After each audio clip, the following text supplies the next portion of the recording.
They called him Little Vic. But there was nothing small about the terror Victor Amuso unleashed on New York City during his reign as boss of the Lucchese crime family. From 1987 to 1991, Amuso turned what had been known as the most peaceful of the five families into a killing machine, ordering murders with such frequency that even his own soldiers lived in constant fear of becoming the next target. Vittorio Amuso was born November 4, 1934, and grew up in Canarsie, Brooklyn. In this working-class neighborhood, young Vic witnessed the power and respect commanded by local mobsters during the golden age of organized crime. The streets of Brooklyn in the 1940s were ruled by men in sharp suits who controlled everything from the docks to the corner stores. And for a kid from a struggling family, their lifestyle represented everything he didn't have: money, power, and most importantly, respect. In the late 1940s, he was introduced to Anthony "Tony Ducks" Corallo, a prominent capo regime in the Galliano crime family, a forerunner of the Lucchese crime family. This meeting would change the trajectory of Amuso's life forever. Corallo saw potential in the young tough from Canarsie, recognizing the kind of ruthlessness that could be molded into a valuable asset for the family. Amuso later became an enforcer for Profaci crime family mobster Joseph Crazy Joe Gallo in Brooklyn. Working for Crazy Joe Gallo was like attending a university of violence. Gallo was notorious for his unpredictability and willingness to challenge established mob hierarchy. Under Gallo's tutelage, Amuso learned that in the world of organized crime, fear was often more valuable than respect, and violence could solve most problems. In the early 1960s, the Gallo brothers declared war against longtime crime boss Giuseppe Joe Profaci and the old Profaci faction of the family because Profaci had cut into Gallo's profits. Amuso would allegedly kill several members of the Profaci faction, but was sent to prison sometime in the early 1960s, along with Joey Gallo and a dozen others, for extortion charges. Prison in the 1960s was different for mobsters than it was for regular criminals. Inside, Amuso continued his education in organized crime, making connections with members of different families and learning the intricate politics of La Cosa Nostra. When he emerged from prison, the landscape had changed dramatically. Joe Gallo's release from prison in early 1971, he continued his war against the family. But this conflict would soon come to a violent end. The turning point came on April 7, 1972, when Crazy Joe Gallo was celebrating his 43rd birthday at Umberto's Clam House in Little Italy. As Gallo enjoyed his meal with family and friends, gunmen burst in and opened fire. Gallo died on the sidewalk outside, his blood mixing with the early morning rain. For Amuso, this was a crucial moment. His mentor was dead, and staying with the Gallo faction meant almost certain death. Many Colombo crime family members, especially those from the old Gallo crew, defected to other crime families. Amuso left the Colombos and went to the Lucchese crime family sometime during that year, as an associate in the crew of capo regime Christopher Furnari. This move to the Lucchese family would prove to be the most important decision of Amuso's criminal career. Christopher "Christy Tick" Furnari was everything Gallo wasn't: calculating, strategic, and deeply connected within the Lucchese hierarchy. Amuso acted as a bodyguard and chauffeur for Carmine Gribbs Tiramonti, learning the family business from the ground up. Unlike his wild days with Gallo, Amuso now operated with discipline and purpose. In 1977, Amuso became a made man in the Lucchese family. The ceremony was held in a basement in Brooklyn, where Amuso took the sacred oath of omerta, swearing loyalty to the family above all else, above his own family, above his own life.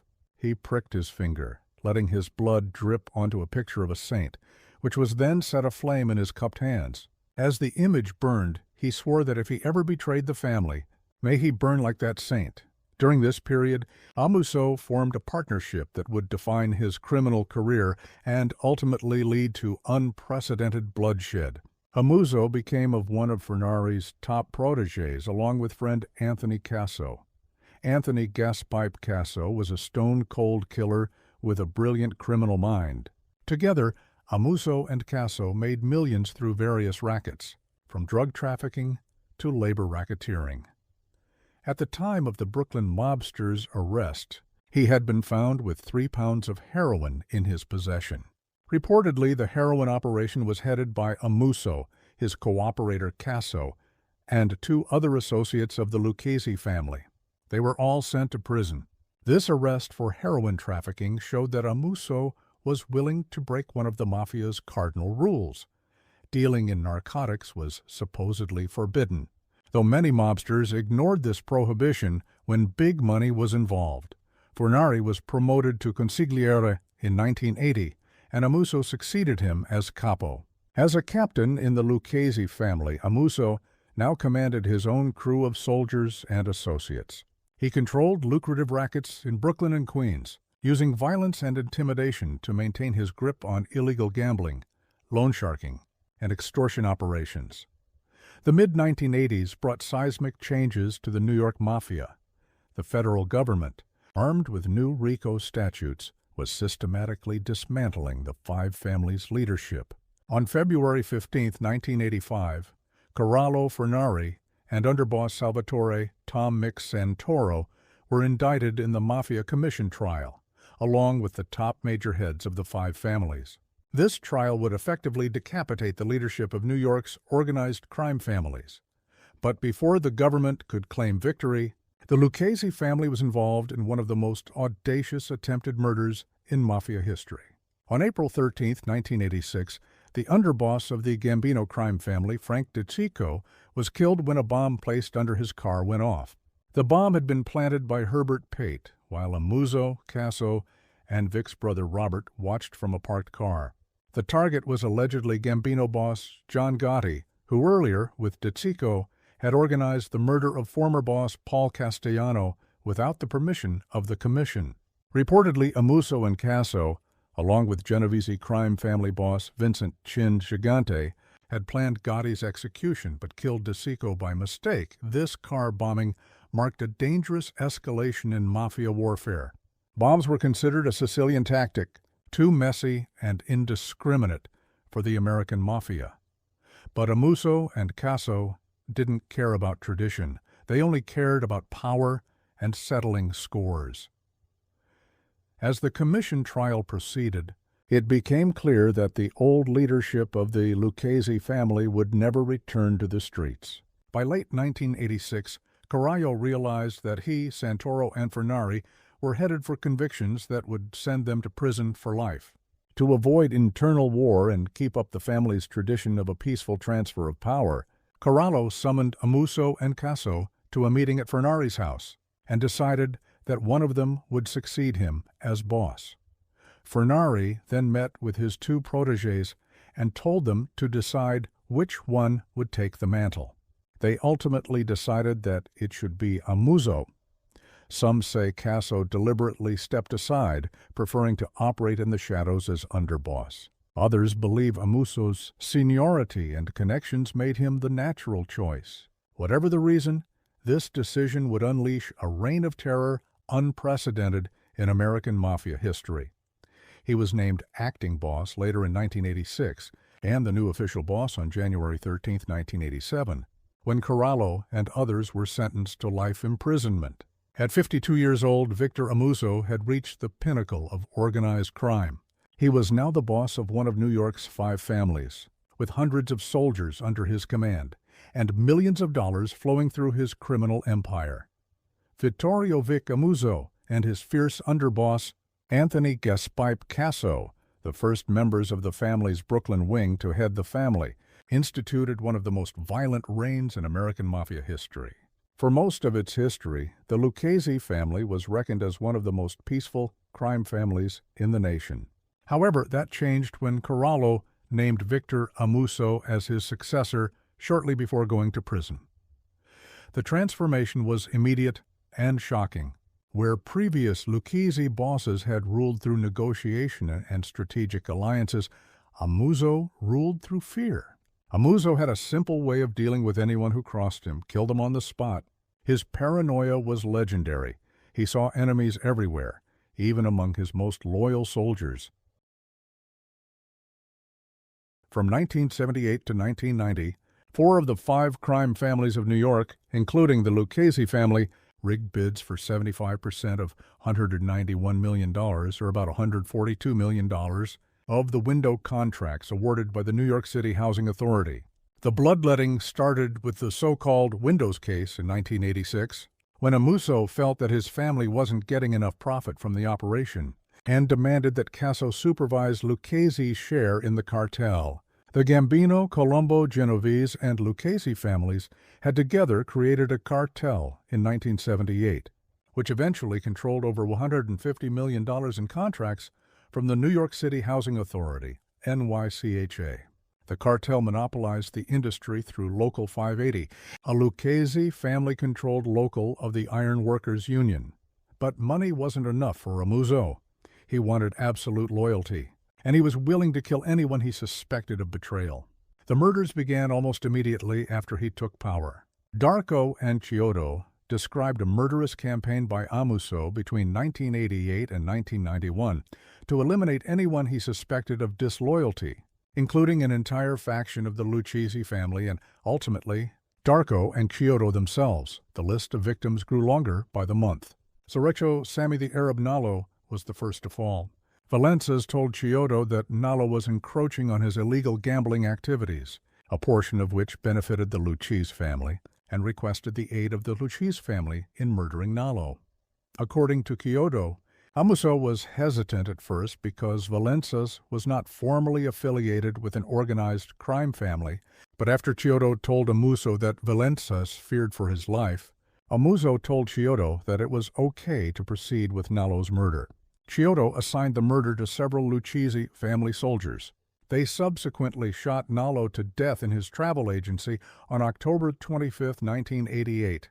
On or about February 6, 1989, Thomas Red Gilmore was shot to death. On February 6, 1989, Lucchese associate Thomas Gilmore was murdered behind his home at Amuso's command because the boss thought he was an informant.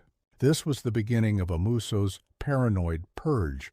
Anyone he suspected of cooperating with law enforcement was marked for death, often with little or no evidence. Michael Papadillo, a soldier in the outfit accused of skimming off the top of the Lucchese's textile interests.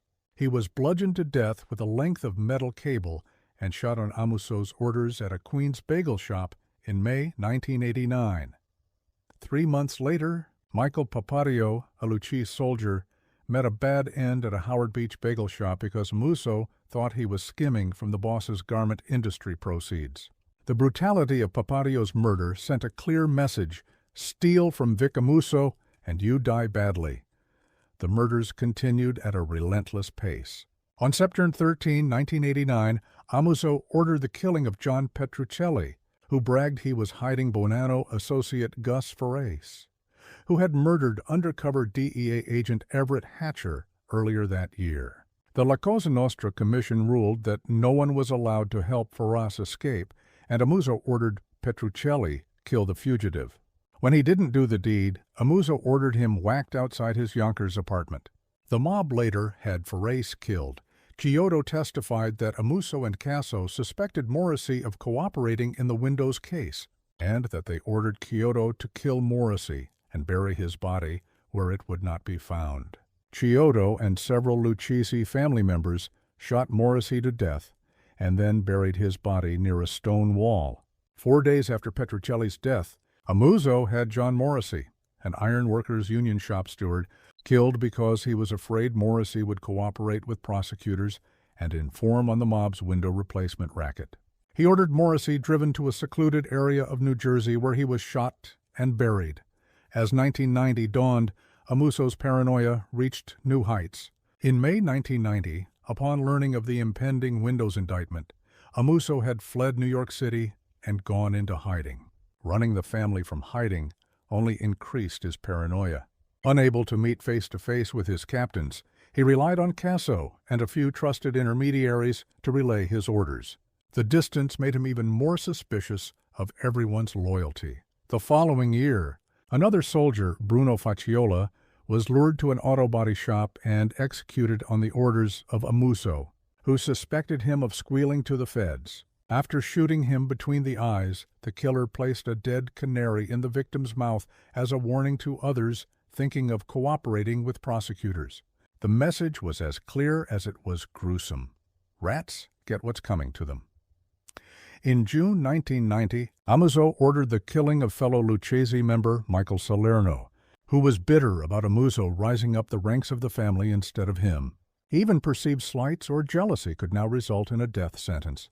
The Lucchese family was devouring itself from within, but the most shocking display of Amuso's ruthlessness came with his creation of a death list that would have decimated his own crime family.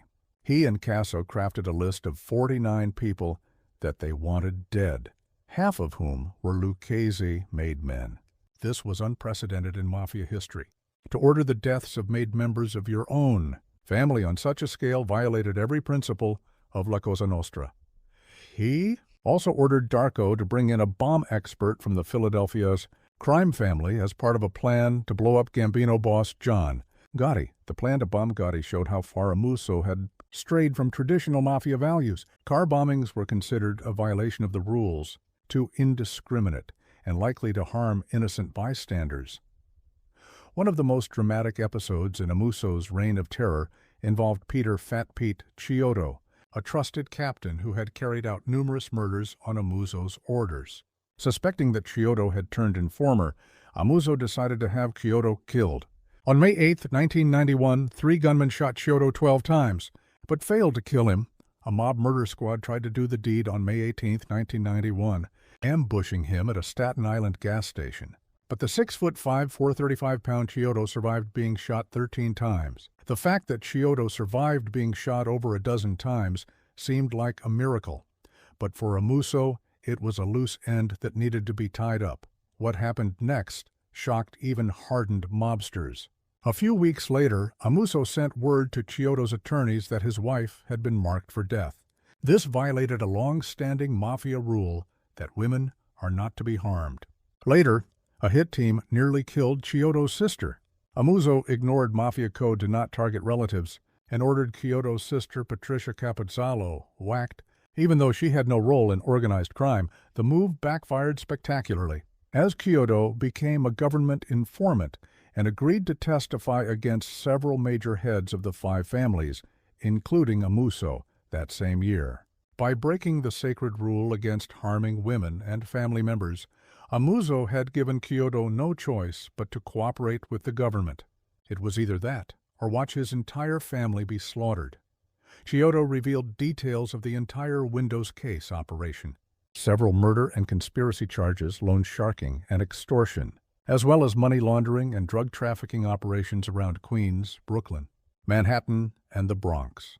Chiodo's cooperation was devastating to the Lucchese family, providing the government with a roadmap of the family's criminal activities. Meanwhile, Alphonse Little Al Darko, who had been named acting boss while Amuso was in hiding, was growing increasingly fearful for his own life. Amuso then turned his wrath on Darko, whom he held responsible for the failed hit on Chiodo. He effectively demoted Darko by naming a 4-man panel to run the family in his absence. Shortly afterward, Darko was set up to be killed at a meeting of top Lucchese leaders at a Manhattan hotel. Darko spotted a man carrying a gun under his shirt. The man later went to the bathroom, and when he came out, the gun was gone. Realizing that the next guy to come out of the bathroom would likely come out shooting, Darko fled for his life and turned state's evidence. The defection of Darko was catastrophic for organized crime. This led to the arrests of the entire Lucchese family hierarchy, with Casso also becoming an informant. For the first time in history, a sitting boss of a New York crime family had become a government witness. Darko's intimate knowledge of the family's operations, combined with Chiodo's testimony, gave prosecutors everything they needed. On July 29, 1991, FBI agents captured Amuso at a suburban mall outside Scranton, Pennsylvania. There were strong indications that the FBI had been tipped off by someone with knowledge of the clandestine telephone system Amuso used to pass on orders. Amuso went on the run until July 1991, when he was captured at a shopping mall in Dixon City, PA. The trial that followed was a parade of former mobsters testifying against their former boss. The government established its case against Amuso primarily through direct testimony from either D'Arco, Chiodo, or both of them, to the effect that Amuso directly ordered the murders charged in the indictment. His testimony, and that of Chiodo and many others, proved to be devastating to Amuso's case. In a separate racketeering trial, Amuso was convicted of all 54 charges on June 15, 1991, including 9 murders. The convictions included racketeering, extortion, murder, conspiracy to murder, and various other crimes. The evidence was overwhelming, with former trusted associates providing detailed accounts of murders ordered by Amuso. On October 9, 1992, Amuso was sentenced to life imprisonment. As the judge read the sentence, Amuso showed no emotion. The man who had ordered so many deaths would now spend the rest of his life in a federal prison cell. He was described as the Deadly Don by Assistant United States Attorney Charles Rose. Amuso was dubbed the Deadly Don by an assistant U.S. attorney, and the Lucchese family under his tenure enjoyed a particularly bloody reputation even by the standards of the mob. The aftermath of Amuso's reign was devastating for the Lucchese crime family. Casso pleaded guilty to 70 crimes, including racketeering, extortion, and 15 murders, and sentenced to 455 years in prison. Testimony from these informants nearly destroyed the family, with as many as half of its members winding up incarcerated. This led to Victor and half of the family going behind bars in 1991, which greatly hurt the family. Victor Amuso went to prison in 1991. Roughly half of the Lucchese family would be sent to prison with him in the years to follow, and this led to the end of the Lucchese being one of the most powerful families of the Commission. But even from behind bars, Amuso refused to relinquish power. Although in prison for life, Victor Amuso remains the official boss of the Lucchese crime family. Amuso continues to rule the family from prison. Since the death of Colombo crime family boss Carmine Persico in March 2019, Amuso is currently the longest-serving crime family boss of the 5 families. Dating back to 1987, mob leader Vic Amuso answered with a letter that said, "Total power." From behind bars, he orchestrated the complete rearrangement of the Lucchese family's leadership. Even in his 80s, confined to a wheelchair and suffering from numerous health problems, Amuso maintained his grip on the family. The feds contest this. However, noting testimony from a former soldier that Amuso orchestrated an internal leadership. Changed from his cell as recently as 2017, several captains were unhappy with the family leadership, being centered in the Bronx, Panisi. There was a crew of guys very loyal to him out here, all Brooklyn guys who wanted to take the family back to Brooklyn. That's really what this was about. But rather than going ahead and settling matters themselves, these powerful capos needed the approval and order of an imprisoned-for-life 85-year-old. In recent years, Amuso has sought compassionate release from prison, citing his advanced age and deteriorating health. In June, the now 88-year-old mafioso requested his release on time served due to suffering a hodgepodge of age-related ailments, most notably debilitating osteoarthritis that has left him wheelchair-bound. He also argued that he's had a flawless behavior record while incarcerated at Federal Correctional Complex, Butner in North Carolina. A court filing last week describes a pitiful convalescence in federal prison in Butner, NC.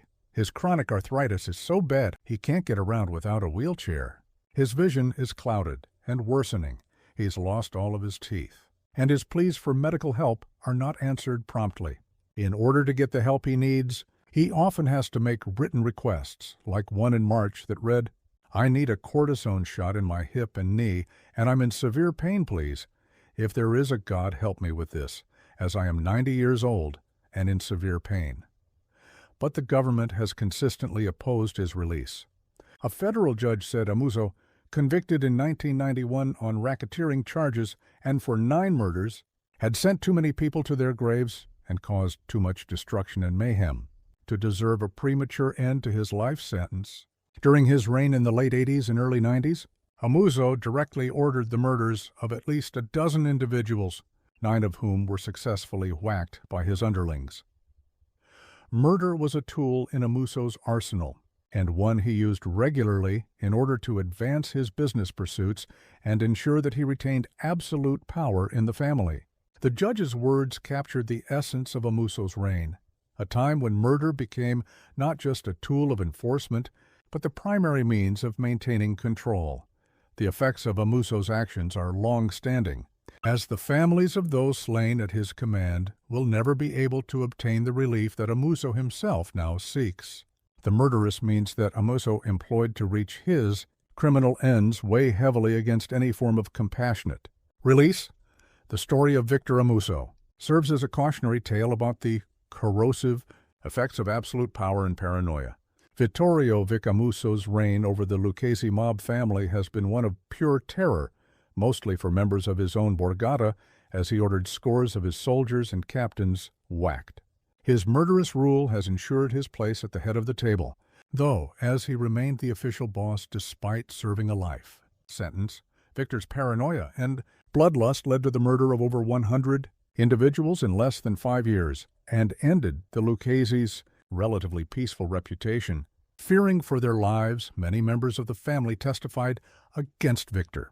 Even though they lost much of their power, Victor still rules the Lucchese from prison as the official boss. What makes Amuso's story particularly tragic is how unnecessary most of the bloodshed was. Many of the men he ordered killed were loyal soldiers who had served the family for years. His paranoia created a self-fulfilling prophecy by treating everyone as a potential rat. He drove loyal members to become actual informants to save their own lives. His actions caused many soldiers and captains to defect and become government witnesses.